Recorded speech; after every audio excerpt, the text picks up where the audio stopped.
দেশের বর্তমান পরিস্থিতিতে শেয়ার বাজারে দরপতনের চাপে বিপাকে আছেন বিনিয়োগকারীরা। সংশ্লিষ্টরা বলছেন শেয়ার বাজার সংকুচিত করে রাখা হয়েছে, যার কারণে অর্থনীতিতে ভূমিকা রাখতে পারছে না। বাজারে মানসম্পন্ন কোম্পানি নেই, যা আছে সেটা অপ্রতুল, ফলে বিনিয়োগকারীদের বিনিয়োগ সুরক্ষিত থাকছে না। চলতি বছরের শুরু থেকেই দরপতন চলছে শেয়ার বাজারে। জানুয়ারির 12 দিনের লেনদেনে ঢাকা স্টক এক্সচেঞ্জে সূচক কমেছে প্রায় 100 পয়েন্ট। এ সময় সূচক বেড়েছে মাত্র 3 দিন, কমেছে 9 দিন। সর্বশেষ গত সপ্তাহের 5 দিনের লেনদেনে 5 দিনেই কমেছে সূচক।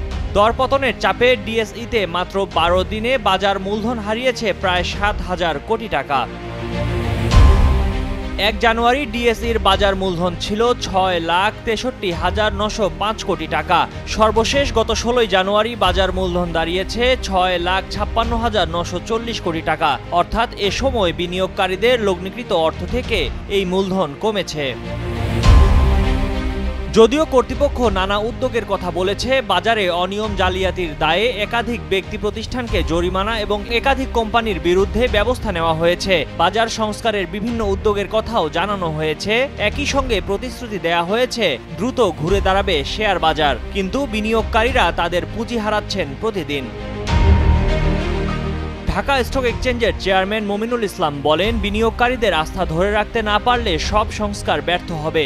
শেয়ার বাজার অনেক সংকুচিত এবং গত 15 বছরে শেয়ার বাজার অনেক পিছিয়েছে। তবে একই সময়ে বিশ্বের অন্য সব দেশের শেয়ার বাজার এগিয়েছে।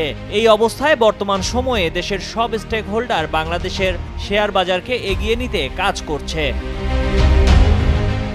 ডিএসই ব্রোকার্স অ্যাসোসিয়েশনের সভাপতি সাইফুল ইসলাম বলেন, নিয়ন্ত্রক সংস্থা বিএসইসি তার পূর্ণ ক্ষমতা ব্যবহার করে বাজারের উন্নয়নে কাজ করার কথা, কিন্তু তাদের নির্ভর করতে হয় মন্ত্রণালয়ের ওপর। এটা দিয়ে বাজারে আস্থা ফেরানো যাবে না, স্থিতিশীল হবে না। তিনি আরও বলেন, কমিশনকে পূর্ণাঙ্গ ক্ষমতা দেওয়া হলেও উপরের নির্দেশ ছাড়া তারা কিছু করতে পারে না। এভাবে কোনো স্টক মার্কেট স্থিতিশীল হয় না। ময়ূখ ইসলাম, কালের কণ্ঠ ডেস্ক।